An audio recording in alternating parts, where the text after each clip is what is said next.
God, we thank you, Father, for the support. Look upon the father, the mother, the sister, the brother, his family. Two young children and a young mother to be slain like that,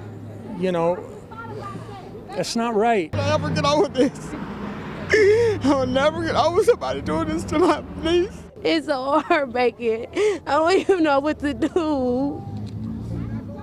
On February 8th, 2020, the 26-year-old Jerica Banks and her two young daughters would vanish without a trace from their home in Milwaukee. It wasn't until February 16, 2020, that police found their bodies in a garage behind an apartment building on the 4700 block of West Burley Street, Milwaukee, Wisconsin. When officers opened the garage, they were met with a horrifying scene. Inside the garage, they were found burned beyond recognition and lifeless. But as investigators pieced together the timeline, they uncovered the most shocking detail. The person responsible was Jerica's own husband, a man who did all of it just days after their first son died in his arms. This is the life and death of Jerica Banks. We need to start speaking up for each other. If you see something, say something there. I banged on the door, I knocked on the windows, I yelled her name, still no Jerica. Oh, no, my sister, no. No, Jerica.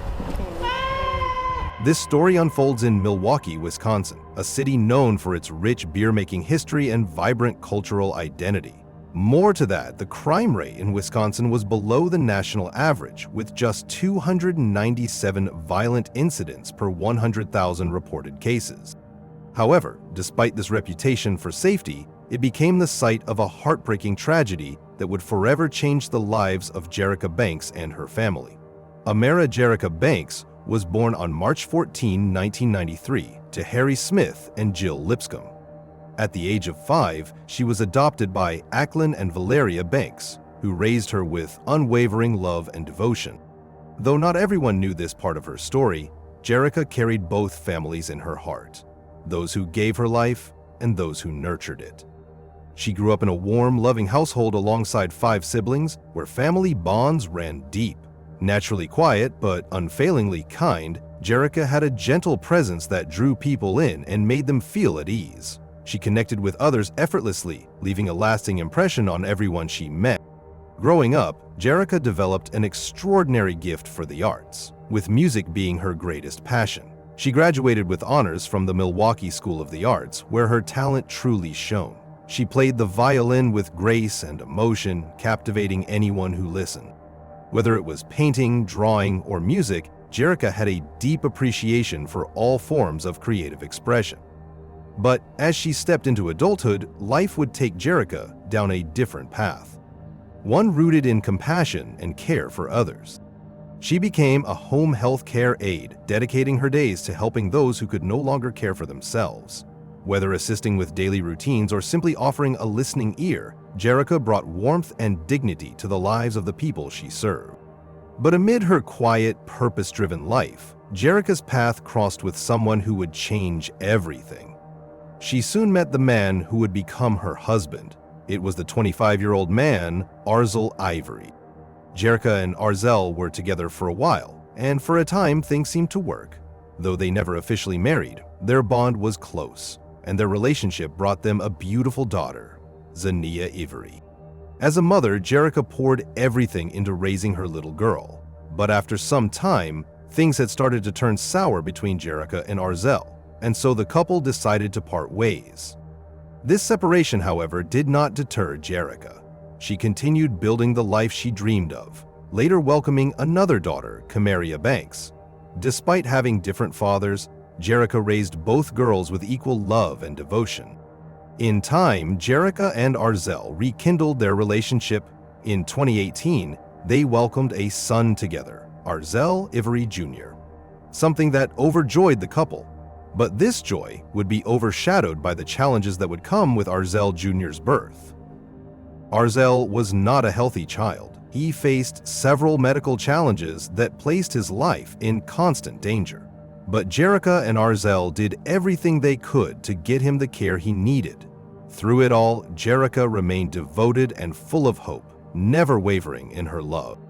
But behind the quiet strength she showed the world, Jerica was carrying a much darker burden. While she poured herself into caring for her sick son, she was also enduring a private nightmare, one that few truly understood. Behind closed doors, her relationship with Arzel was unraveling into something terrifying. What began as love had twisted into control and eventually violence. Jerica was being physically abused by the very man who once vowed to stand by her. What made it all worse was that she had just given birth to her son when this abuse was happening, and though she kept it hidden, the pain was real. But it wasn't long until it would get to a terrifying extent. Sometime in 2018, Arzel was arrested in connection with a domestic violence battery case involving Jerica, a chilling hint at the disturbing reality behind closed doors. Although no charges were ultimately filed, the incident revealed a pattern of fear and control that had begun to shape Jerica's world. Still, Jerica tried to hold everything together, for her children, for the home she was trying to build, and for the fragile hope that things might somehow get better. But the weight of the pain she carried was relentless, and eventually, even her quiet resilience began to crack. Not long after, Jerica made a quiet, powerful decision that would set the course for everything that followed. She chose to leave, to separate herself from Arzel and finally reclaim the peace she and her children so desperately deserved. Determined to build a better life, Jerica focused on gaining her independence. Arzel still spoke of marriage, clinging to a future she no longer believed in. But for Jerica, that chapter was closed. Their conversations became strictly about the children, and even then, only when absolutely necessary. She began working extra shifts in a hospital laundry room, carefully saving each paycheck with one goal in mind: to move into a new apartment and give her kids the fresh start they deserve. But just as Jerica was on the brink of reclaiming her life, tragedy struck with a cruelty no mother should ever face. Something that would set off a chain of events that would lead to an even more devastating tragedy. In January 2020, her youngest child, little Arzel Jr., fell gravely ill, and as much as he held on to his life, he tragically passed away in that same month. He had struggled with asthma since birth, but this time, his tiny body couldn't fight it off. This tragedy left Jerica devastated. The son she had fought so hard to protect was gone. Still, even in the depths of grief, she found the strength to honor him. She created a fundraiser to give Zell a proper goodbye, complete with a Lion King-themed funeral, his favorite cartoon. On February 7, 2020, Jerica faced one of the most devastating days of her life as she laid her beloved son Zell to rest. She had poured her heart into planning the ceremony, carefully choosing who would speak in honor of her baby boy. But during the service, Arzel abruptly took the spotlight, rushing to the front and speaking without her consent. It was a blatant violation of the boundaries she had tried so hard to set. She became very furious, but held her composure, knowing it wasn't the right moment to confront him. But unbeknownst to Jerica, this moment marked the beginning of an even darker tragedy, one far more sinister than she could have imagined. After the funeral, Jerica and her two daughters quietly left without Arzel and returned to her sister's home, seeking a brief moment of peace. That evening, the sisters shared a glass of wine, trying to find some comfort amid the grief. They even made plans for brunch the next morning, with Jerica saying she'd swing by to pick up her car while they enjoyed a fresh start together in the early hours of February 8, 2020. Jerica and her daughters returned to their apartment on the 5900 block of North Sherman Boulevard. But shortly after 1:30, the stillness of the night was violently broken, and the unthinkable would happen. Someone had broken into Jerica's home to attack her, and what would happen next was a chilling account of the horrors Jerica would experience. A neighbor heard a woman screaming and begging for her life, pleading with someone not to kill her, and that woman was Jessica. After those screams, she was then seen running through the parking lot, barefoot, blood dripping from her mouth. But the horrors would not end there. Another neighbor living next door heard violent banging sounds as though someone was being slammed against the wall. Concerned, she peered through her window and witnessed Jerica desperately shouting for help while a man dragged her back inside, slamming the door shut behind them. Panicked, the neighbor quickly called 911, urging them to check on Jerica, explaining that she could hear her screams for help through the walls. But what happened when the police arrived at the scene was nothing short of disappointing. Just minutes after the 911 call was made, the police arrived but couldn't pinpoint where the cries were coming from. They drove through the complex, windows down, and parked for 10 minutes, straining to hear any signs of distress. When no further sounds were detected, they simply drove off. Meanwhile, the dispatcher had classified the call as Priority 2, which indicated that it wasn't urgent. Unfortunately, crucial details about the caller's exact location were never passed on to the officers, an oversight that would come to haunt the investigation. As the morning wore on and brunch plans loomed, Jerica's family started reaching out with calls and messages, eager to finalize their plans. But Jerica didn't respond. Her sister grew concerned, as it was unlike Jerica to ignore her calls. Right then and there, they knew something was wrong. Jerica's mother, Valeria Banks, knew her daughter well. Jerica had a set routine and never went silent without a reason. As the minutes stretched into hours, a sense of unease began to settle over her family. Something wasn't right. And so, with no sign of Jerica, they decided to file for a missing persons report. On February 9, 2020, authorities officially launched an investigation into Jerica's disappearance. At first, no one knew where she or her daughters had gone, but investigators soon turned their focus to her apartment. While there were no signs of forced entry, a few unsettling details stood out: a hole in the bedroom wall, a missing comforter, and a napkin stained with blood. Although nothing appeared to be out of place, these small clues raised immediate concerns. The police soon reached out to Jerica's ex-boyfriend, Arzel Ivory, for questioning. Unable to meet in person, he spoke with them over the phone. Arzel admitted that he and Jerica had argued the night she disappeared. He claimed he had spent the night in his truck and left for work the next morning without hearing from her. But as much as the police wanted to believe him, one detail in that phone call just didn't make sense. Arzel was calm, and as the interrogation continued, he would say something that would raise bigger red flags. He said that he would be leaving the state for work and would return only on February 21 for a scheduled interview by the police. After the interrogation, the police were immediately haunted by a question. Why was this man, the father of one of Jerica's children, so nonchalant in the face of such a crisis? But the police still did not have grounds to arrest him at that point. And so they just issued an Amber Alert for Jerica and her children, but by the time it was activated, nearly a week had passed since anyone had seen them. As the search intensified, authorities obtained a search warrant for Jerica's apartment, and when they returned to the apartment, they brought a cadaver dog. And this move would lead to a chilling discovery that would steer the investigation to a dark turn.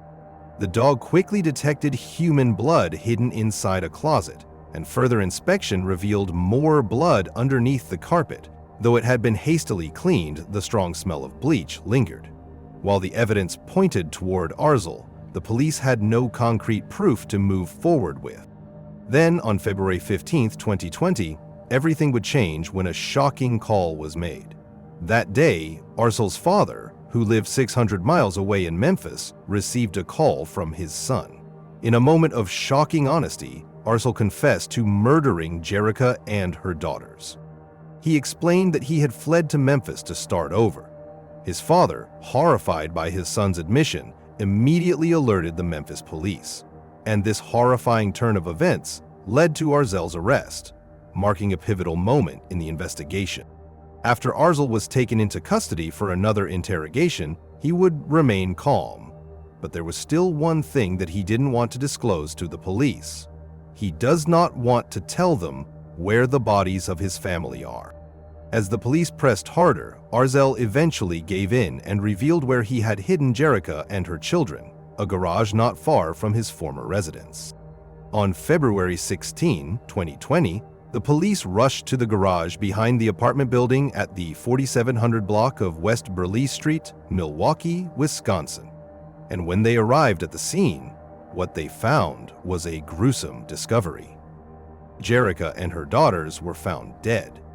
And the most disturbing part of it was that their bodies had been burned beyond recognition.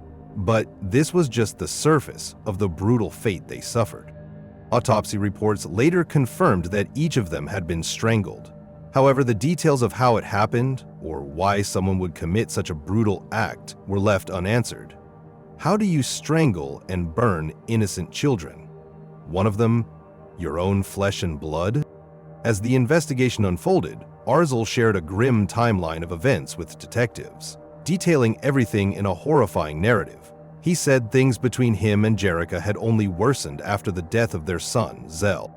According to him, Jerica held him responsible for the tragedy. Zell had been born with serious breathing problems and was scheduled for a procedure that could have saved him. On the day Zell passed away, Arzel tried dropping him off at daycare, but the staff turned him away, saying the baby was too sick to be admitted. Zell hadn't eaten or taken his medicine, and they urged Arzel to take him to the hospital instead. He agreed and carried Zell back to the car. But instead of heading to the hospital, he chose to drive to another daycare to pick up the other children. Along the way, Arzel made a stop at a store to grab snacks. He went inside, took his time, and when he returned, he found Zell slumped over on his side, resting against the car door. And yet, rather than panicking or calling for help, Arzel calmly repositioned the baby in his seat. Then he waited, not for a few minutes, but for over an hour. And during that time, he contacted no one, not even Jerica. It wasn't until he noticed Zell gasping for air that he tried to revive him, but by the time he rushed him to the hospital, it was too late. Baby Zell was pronounced dead. That was the moment Jerica rushed to the hospital, only to be met with the same heartbreaking story. She was crushed, staggered by grief, and overwhelmed with anger. To Jerica's family, the tragedy didn't stop with baby Zell. They believed Arzel had taken not one life, but 4. In the days following the funeral, Arzel reportedly returned to work, then showed up uninvited at Jerica's apartment around 1:30 in the morning. Jerica was furious, shouting at him and holding him responsible for their son's death. According to Arzel, in the heat of that confrontation, Jerica grabbed a knife and slashed his wrist, and this action triggered something sinister inside Arzel. In a fit of rage, Arzel grabbed Jerica and slammed her head against the wall twice. That impact created the hole later discovered by investigators. As Jerica began bleeding from the mouth, she attempted to flee.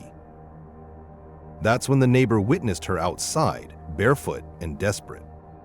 But before she could escape, Arzel dragged her back inside and wrapped his hands around her neck. He later claimed she didn't resist, convincing himself that she wanted to die, that he was somehow granting her peace. But the horror didn't end there. With Jerica dead, Arzel made a chilling decision. He said he didn't want the girls to grow up without their mother, so he turned to them next. He kissed each daughter and whispered that he loved them. Then he told them, "Mommy wants you in heaven with her," before taking their lives too. Initially, he considered dismembering the bodies to cover his tracks, but when he saw a bone likely causing the blood that was later found by police, he changed his mind. After the murders, Arzel wrapped the bodies and loaded them into his car. He aimlessly drove around Milwaukee, searching for a place to hide them. That's when he remembered the garage at his old apartment, a place with a broken lock that no one would suspect. He brought the bodies there and tried to set them on fire, but it didn't work. Determined, he went to a nearby gas station, bought gasoline, and returned to the garage to finish what he started. Then, without remorse, he purchased a gun and fled to Memphis. Throughout his confession, his eerie calmness unsettled the investigators. He even told them that because he had brought his children into this world, he believed it was his right to take them out. The truth he told was disturbing, but what came next was even more unnerving. On February 18, 2020, Arzel Ivory was formally charged with 3 counts of intentional homicide. When he stood before the judge, he kept his eyes low, seemingly weighed down by guilt. Still, despite the brutal nature of the crimes, he initially entered a not guilty plea. The judge set his bail at $750,000, rejecting his request to reduce it to $200,000. Later, Arzel shifted his plea to not guilty by reason of mental disease, citing a past diagnosis of schizophrenia and multiple suicide attempts. But after a series of psychological assessments, a medical expert determined in September 2020 that there was no substantial proof to support his claim. In the end, Arzel was ruled mentally competent and fully aware of his actions at the time of the killings. With his mental illness defense off the table, the case quickly moved toward resolution. In April 2021, Arzel accepted a plea agreement and changed his plea to guilty on all 3 counts of first-degree intentional homicide. Under Wisconsin law, a life sentence was mandatory. The only remaining debate was whether he'd ever be eligible for supervised release. His defense attorney urged the court to consider parole after 40 years, pointing to Arzel's history of mental health issues. Before the judge delivered the sentence, Arzel stood and addressed the courtroom, expressing deep regret. He said he understood the weight of his actions and how many lives he had shattered, and he offered a heartfelt apology. Despite the defense's plea for leniency, the judge rejected the request for early release. On July 16, 2021, Arzel Ivory was sentenced to life in prison without the possibility of parole. For Jerica's family, while the sentence brought a sense of justice, it did little to ease their pain. Valeria, Jerica's mother, expressed mixed emotions. She felt sympathy for Arzel, but also pointed out that none of his family members attended the hearings, raising questions about why they hadn't shown support for him, despite the horrific actions he'd taken. She reflected on her past opposition to the death penalty, but admitted that, after everything, she now believed some people, like Arzel, should never be released. Concerns also arose regarding how the 911 call from Jerica's neighbor was handled. The call was logged without vital details, contributing to a delayed police response. Furthermore, an Amber Alert for the children was not issued until a week after their disappearance, and it was Jerica's family who had to advocate for media coverage of the case. The 911 operator involved in the mishandling resigned before the internal investigation could be completed. The aftermath of the tragedy left Jerica's family and community shattered. With the loss of Jerica and her children, her family was consumed by grief and disbelief. Just weeks after the heartbreaking death of baby Zell, they were forced to face another devastating blow, losing the entire family in the span of a month. In the wake of the tragedy, Jerica's family established a GoFundMe campaign to cover funeral expenses and settle any outstanding debts she had left behind. As they navigated this unimaginable loss, they hoped that the lives of Jerica and her daughters would continue to be remembered fondly, living on in the hearts of those who knew and loved them. Let us know what you think about this case in the comments below.